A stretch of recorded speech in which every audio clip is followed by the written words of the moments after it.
Hi everybody, welcome to yet another episode of Conversations with Khulisa Mfazi. In this episode, we're sitting with Anita Manyama. Pronounce your surname right? Yes. Awesome. So She is a managing director of Anita Manyama Incorporations. This is a law firm. So for all my law girlies, if you ever had an aspiration to say, yeah, you know, one day when I'm done studying, I'm going to have my own law firm, she's the girl. Let me just quickly read you her bio. She's a trailblazing managing director, as I explained, at A. Manyama Attorney Incorporations. Anita's not only a successful managing director, but she's also a black female managing director. So that's really our conversation today because it adds a really unique dimension to her leadership journey. Our conversation will delve into the various aspects of her leadership, how she became who she is today, and kind of, you know, her leadership style as a young MD and some of the challenges perhaps she is facing as a young MD. Anyway, let me not explain too much. Anita, how are you doing, my girl? Hi, I'm okay. How are you doing? I'm fine, thank you. So the hot topic, like I said, is that you are a young, black, female managing director of your own law firm, right? How is that? Like, what is that? How is it? It actually sounds very weird when people say it and remind me of that because it's like, this is the craziest thing ever. Like, I'm just a girl. What the hell is going on? Yeah. But it's been fulfilling. I'm not going to lie. And one day I just decided to take the step and it's worth it. I don't want to lie. I really enjoy being black, young, and successful. I really enjoy it. I mean, I just started, yes, but it's definitely worth it. I'm not gonna lie. I enjoy every moment of it. I enjoy working on my own terms. I enjoy growing, you know, as I work every single day. And it's just been fulfilling. So what kind of prompted you to say, I want to own my own thing? What led you to that? So this profession of ours is very complicated. It's very, very complicated. However, it was the last firm that I worked for. I served articles at that firm for 2 years. So my boss at the time wasn't really someone who was at the office most of the time. So you'd find that I'm there with just one attorney and I have to do most of the work. So by the time I completed my articles, I figured I can do this on my own. I've been doing this for the past 2 years. Cool. And I do well. I'm very good at it. And when I left his practice, he sat me down. He's like, you'd make an amazing lawyer if you ever did consider, because for me, it was like, I want to go into corporate. I don't feel like I want to pursue practice. But then he sat me down. He's like, you're really good. You know, it's been an amazing 2 years with you. So if you ever did consider living corporate, you should consider opening your own practice. I was like, oh, okay. I mean, if he believes in me and he taught me this past 2 years, it means a lot. Then let me just take that step. And that's how it started. So I think I was unemployed for like 2 months after I left his practice. And then I figured, okay, I'm bored now. What do I do? What's the next step? And I was like, okay, let me just open this thing and take it from there. And from there on, every day, it's like, I'm glad I did it. Wow. That's just how I feel. Wow. I'm like, I'm glad I did it. And I'm happy that I did it. And I'm just going to continue to grow. Wow, that's beautiful. Let's just touch on having your own practice. Obviously, you're an entrepreneur, you know, and entrepreneurship is quite a daunting thing. It's, you know, it's fearful. It doesn't have a lot of security. How have you kind of navigated around those difficulties as an entrepreneur? Okay, so first things first, in our profession, you need to be able to put yourself out there. But mostly your work speaks for you. How you get work is you do work for one person is gonna, it's like word of mouth. Right? So if you're good at what you do something for one person is going to tell someone else, is going to tell another person. And then there's colleagues who refer clients and they know how good you are. Maybe you've assisted one of their clients and they come back with feedback to say, oh, Anita was my lawyer and she's very good. Now they know to refer more work to you. And yes, it is very challenging getting business, especially when you just started, when you just open your own practice. It's very difficult because nobody really trusts you because they don't know your work. But it just takes that one client that you get to put you out there And yeah, that's just how we get it done, I guess. Let's chat about your academic journey. Okay. So, how can one own their own law firm? Okay, so for me, do you want to know the whole boring story? Absolutely. That's why we're here. Okay, so I come from a very small village in Limpopo, in Zanin. Okay. That is where I was born. Okay, there's a whole lot of long until I'll just, fast forward to when I went to varsity. I started in University of Limpopo. Yeah. I did my first year there in 2015, but I was enrolled for BA in Communication Studies. Okay. That's when I started. I think I always wanted to either be a doctor or a lawyer. There was no in between. But when I got to varsity, I was told that there's no space because we got there late. So I was like, okay, I don't want to take a gap here. I hate being at home. I don't want to be at home. I don't want to go back to the 100%. Village. It's just not me. Yeah. I like to be busy. I'm a city girl. I like to be busy. Yeah. So I decided to enroll for BA in Communication Studies and then did that. So the requirement was you just need to have 100% pass. Then you can switch degrees to something else. And then I got my 100% pass in 2016. Then I switched to LLB. I registered for LLB. So it's like the 2015 is just cancelled. I did nothing, basically. I studied my LLB until 2019.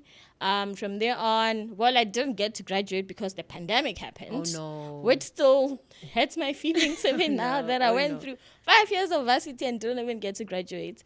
But anyway, I got my degree in 2019 and then I started serving articles. So basically, you just need to get an LLB. You have to serve articles for at least 2 years, right? Alternatively, you can serve articles for a year, but enroll law school for 6 months, right? So I did not have the funds, unfortunately, because it's super pricey. I think now it stands up at about 20,000 to enroll for a law school. So at the time, I did not have funds to enroll for that. So I had to serve for 2 years. Yeah. I worked for 2 firms, but because of the pandemic, a whole lot of things happened there. The pandemic affected me. So the whole year, 2020 was just cancelled out. Yeah. And then I think towards the end of 2020, that's when I got articles. So I had to restart. It's like I did nothing the entire 2020. So I had to restart my articles towards the end of 2020. And then I worked for this firm in Pretoria. I'm sure you've seen it on my profile. Yes. So for 2 years. Yeah. So it was from 2020 in August until 2022. Okay. August. So that's when I completed. So that was 2 years. And then I enrolled for law school because now it's compulsory. So you either get the 6 months law school if you have the funds and then you serve for a year, or you do 2 years of articles and then you get, I think it's about 6 weeks, 3 weeks, I forgot, but somewhere there, of law school as well, but it's compulsory. And then you have to write 4 board exams, which are so challenging. Oh my goodness, those boards almost unalived me. And then you get 4 board exams that you need to pass. So there is no admission for you to take the oath and say, okay, now I'm a qualified legal practitioner.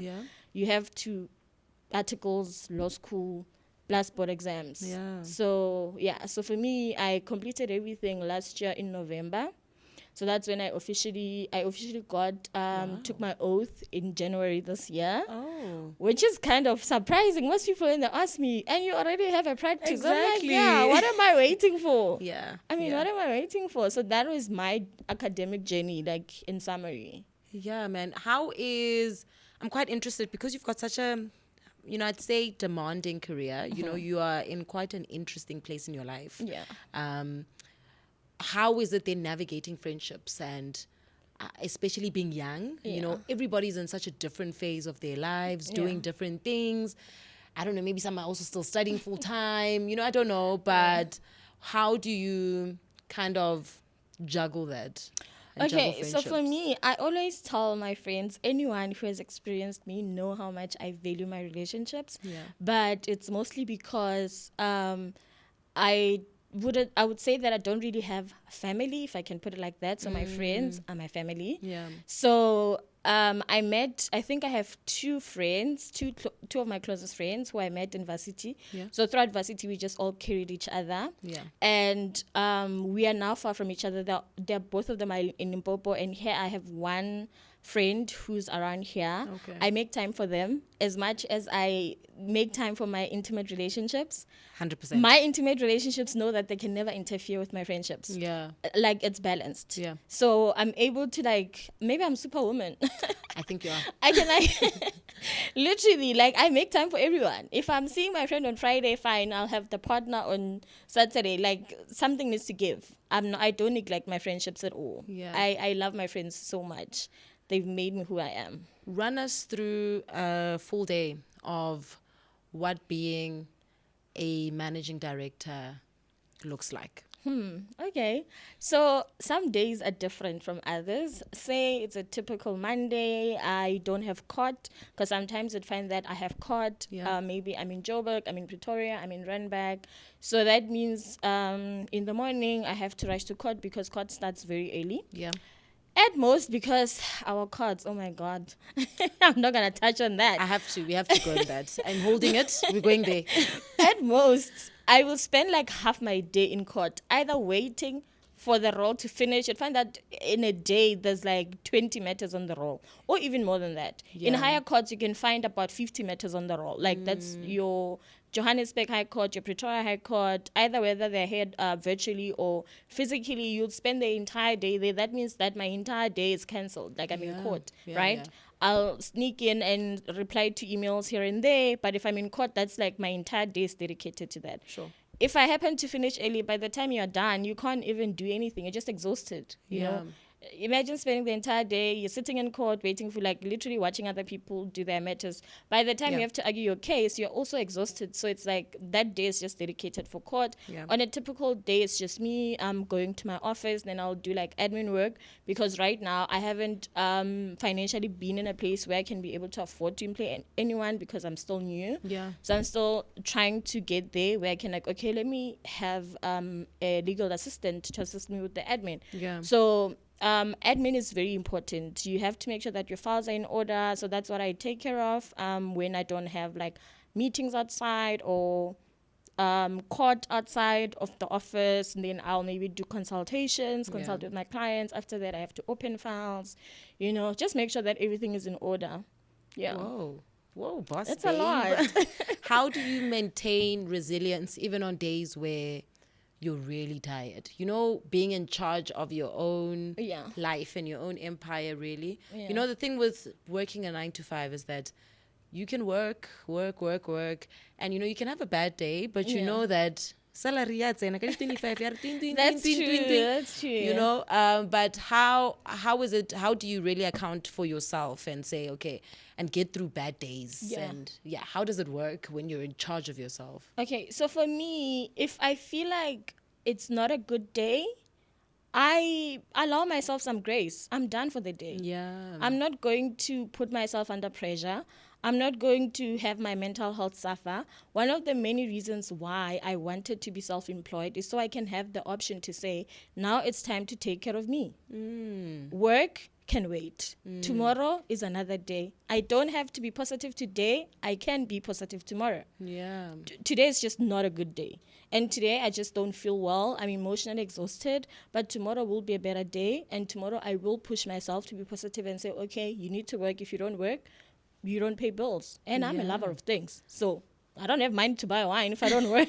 So it's like, but I do allow myself at least one day in a week if I'm super overwhelmed, super exhausted, mentally drained. I do allow myself one day of just laying in bed and not doing anything and not going anywhere, not speaking to anyone, just off my phone, no social media, just to, take care of me because I won't be able to show up for work if I'm not taking care of myself. 100%. Yes. 100%.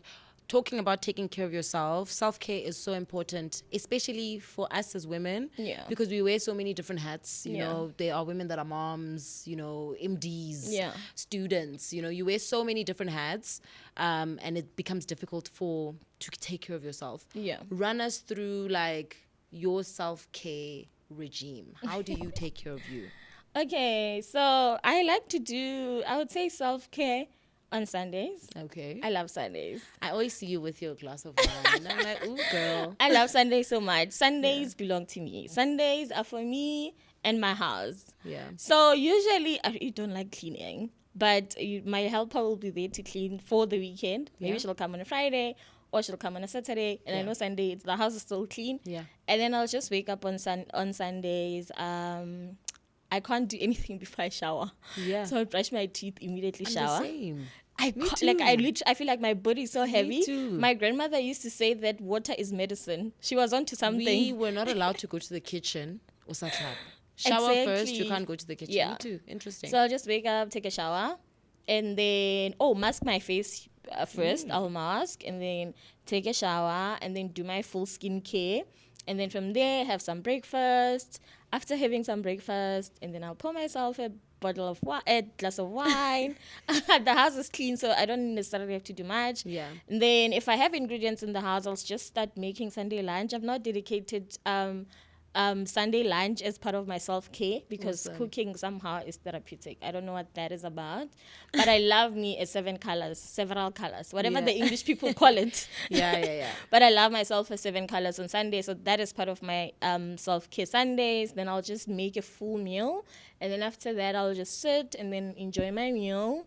And then either listen to music. I usually spend my Sundays with my best friend. So we just sit and not say anything to each other. Yeah. We just sit in silence, playing music. Let's go back to your career. I'm so sorry I interrupted you. Let's go back to your career.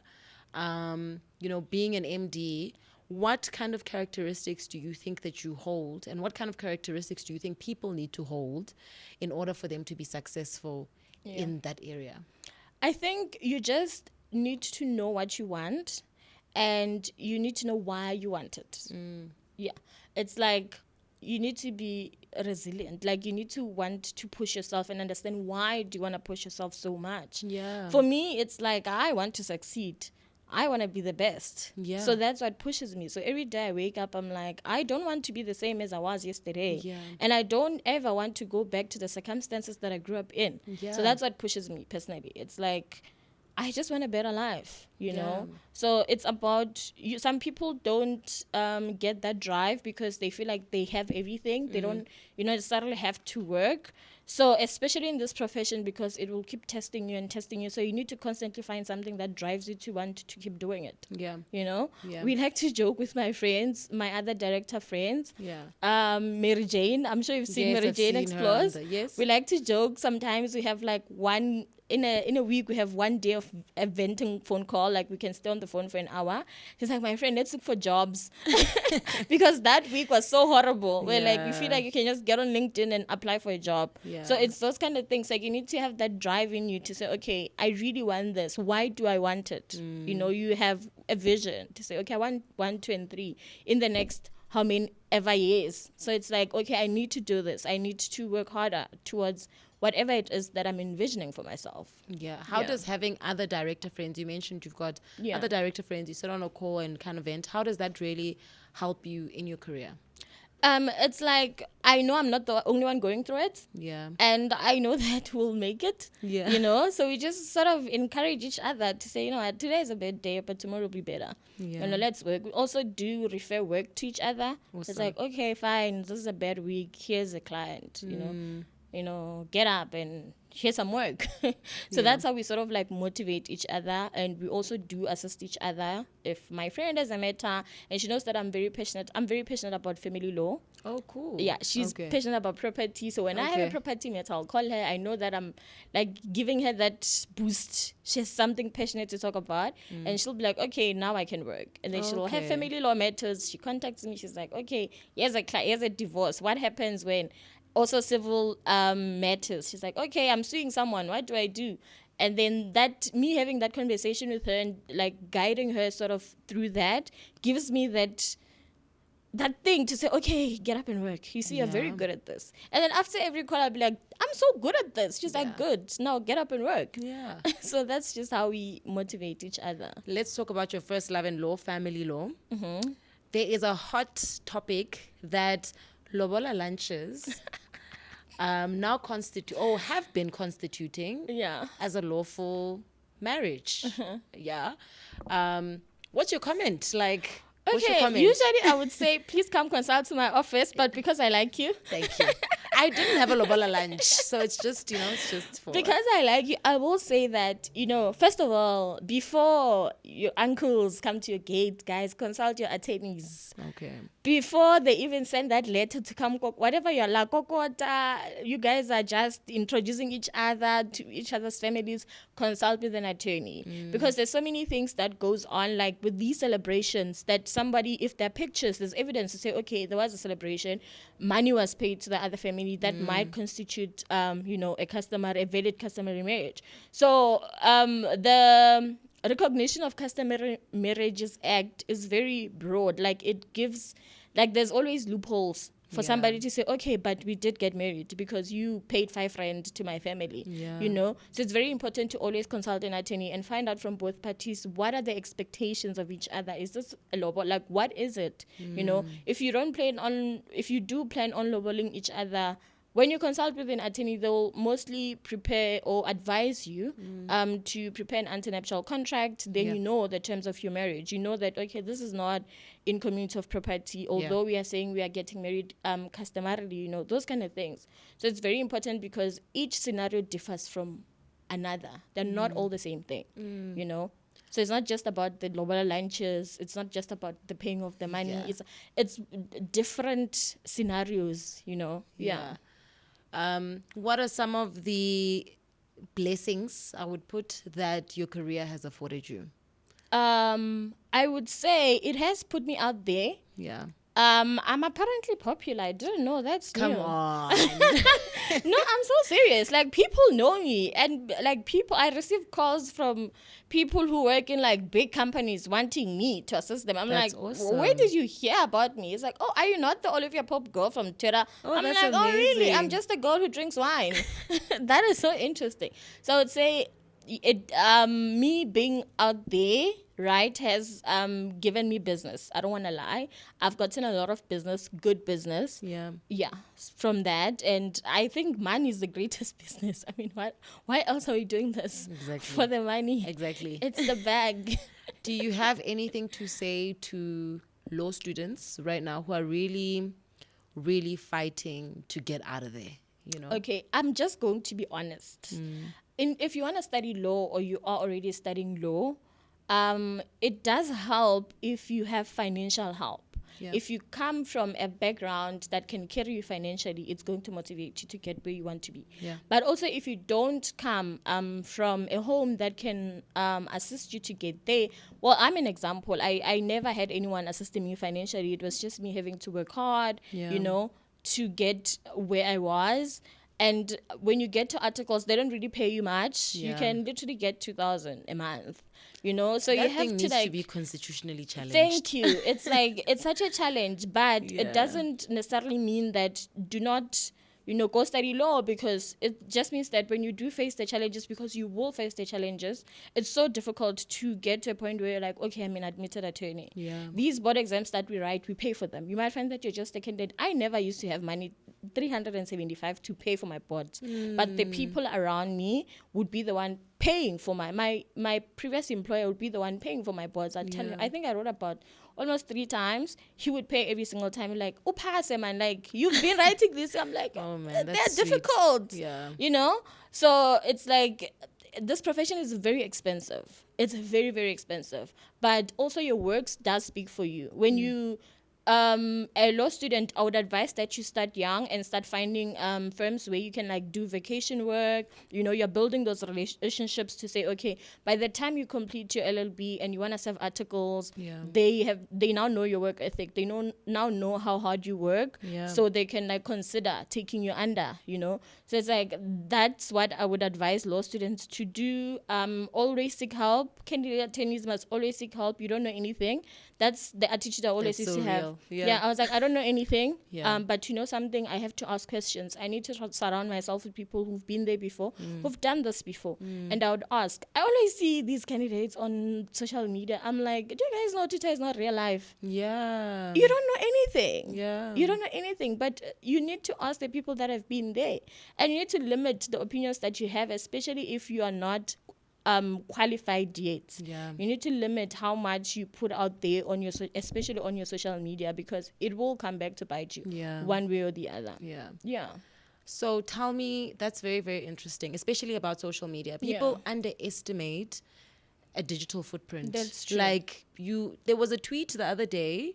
I don't know if you saw it, but this one girl was talking about, she's xenophobic. Oh, I saw that. Apparently, she wants to And study law. she wants to study law, Yeah, and I people don't did see understand that that. you're going to stand in front of the higher court and they have to deem you fit and proper. Me personally, I don't know if you're saying you've been following me for a while. I'm sure you've noticed that I don't really like engaging in certain topics. Me too.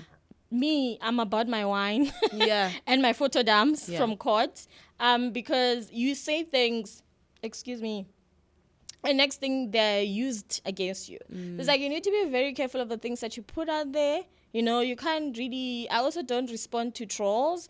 Like I always say that I'm not gonna argue with you on the internet. If you wanna argue with me, let's meet in court so I can bill. Yeah. After I don't argue for free. Okay. I did not get the spot to argue for free on the internet. I don't do that. Yeah. So it's like block. If somebody provokes you, especially, if you know that you have so much to say, just block. Yeah. And vent to your friends. Where are your friends, guys?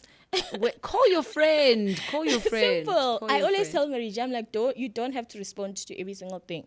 Like, just block and keep it moving. Yeah. Like, block Just and keep it moving. keeping on the conversation of social media, we're going to wrap up really soon. Keeping on the conversation of social media, how do you think it has opened doors for you? And how do you think perhaps it has maybe closed doors for you? You know, just the two-folded conversation. I mean, so far, I remember there's one guy who approached me. He's like, okay, I can see that you are getting very popular on social media, but be careful of the things that you put out there and whatnot and whatnot. I'm like, okay, no, I hear what you're saying. I could see where he's coming from. Absolutely. But I'm like, you know me, I literally just tweet about my wine. I'm just Olivia Pope. I just drink my wine and I tweet my photo dumps. So I don't think it's something you have to worry about. I don't get anything from social media. I don't need validation from social media. People that don't know me, and it should stay like that. The only thing they should know about me is the fact that I like wine and I practice the law. They don't need to know anything beyond that, because it's just a mess there. Everyone thinks they can have an opinion. So when we come to the aspect of the positive aspect of it, is that I have gotten a lot of business from social media. Awesome. Yes, I've done business for one person, and then they'll put on the TL that, Anita assisted me with this, and they take me and then I retweet that. Somebody will see and say, Anita, I need help with that. yeah, somebody told me that you assisted them with this, and others just call me and say, hey, before I had my business profile there, but it became so toxic. Like, people always wanted to provoke me, and I was like, okay, you know what, let's just wrap this business thing up and separate the personal account and the business account. I have a website, I have a business account on Insta. People can just stick to that, because also having people troll you while you literally have your business thing there, it's also not, I felt like it's not a good look, even though I don't have anything to say back, but because people have things to say, and my business is my baby. I don't want anyone to mess with that. So I felt like, okay, I had to protect it and just step away from that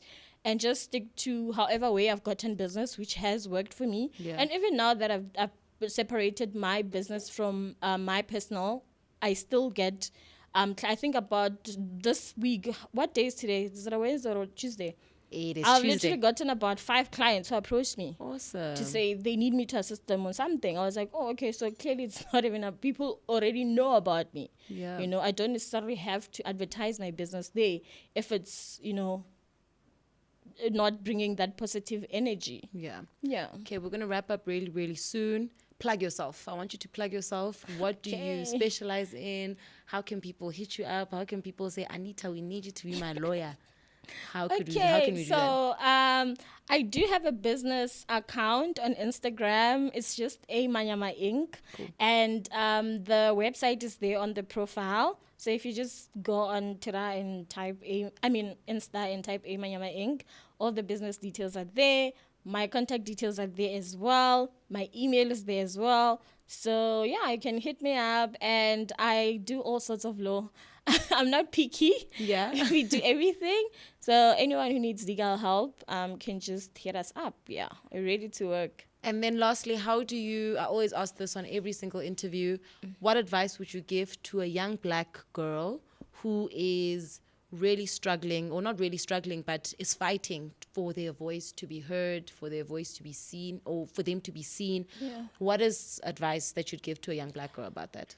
For me, I would say that it's just your work. Your work always speaks for you. Yeah. I always say that. Like, you can be in your little shell, but if your work speaks for you, if your academics speak for you, and you complete, and then you serve articles, while you're serving articles, you make relationships. Yeah. You know, you literally connect yourself to people who have been there, who have been doing this, you know.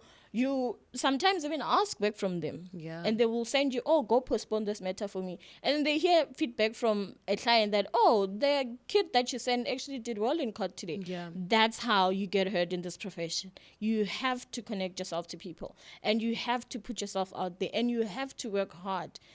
You need to research case law. You know, you need to always be on top of your game. Yeah. Exactly. So that's how you put yourself out there. There is no other way. Like, you can be a loud mouth, you know. Yeah. You can be literally very big on social media, but if your work doesn't speak for you, social media is not real life. Everybody goes back to their big shot jobs, you know, after they log off. Yeah. So you need to make sure that you build and maintain those relationships, because they matter and they will build you.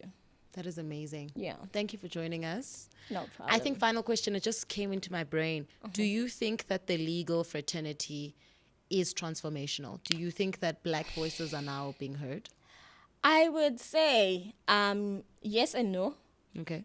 because you still get I'm sorry to make it a race thing, but you still Go for it. You still walk into a room. Maybe we have a round table. You can walk into a room, or maybe you are litigating against white people, and they will undermine you. I've had that so many times. Like, I've experienced that so many times, but because I'm very confident, I know my story, I'm very good at my job, that is not up for discussion. I'm very good at what I do. So I'm confident because I'm very good. So you'd find that when these people are trying to undermine me, especially because I'm black and I'm a female, also this profession is very male dominated. Yeah.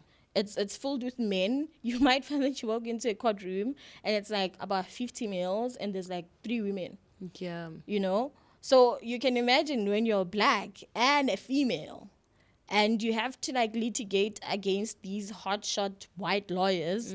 It's like very difficult. They try so hard to make you feel small, to intimidate you, and by the time you get to court and argue, you find that you don't even know your story. Why are you trying to intimidate me because of the color of my skin? Yeah. You know, so yeah, it's just a matter of knowing your work and respecting your craft, and just sticking to that. I think you're so inspirational. And thank you very much for joining us today. Thank you for having me. It was a pleasure. I think we should have more conversations. This should not be the last time you and I sit together, Yeah. because I think you're a brilliant mind. Thank you. Anyway, thank you so much for tuning into Conversations with Khulisa Mfazi. Like I mentioned, we are sitting with Anita Manyama, Managing Director. Please, not just any Anita, okay? Exactly. Thank you so much for tuning in. Until next time, ciao. Thank you.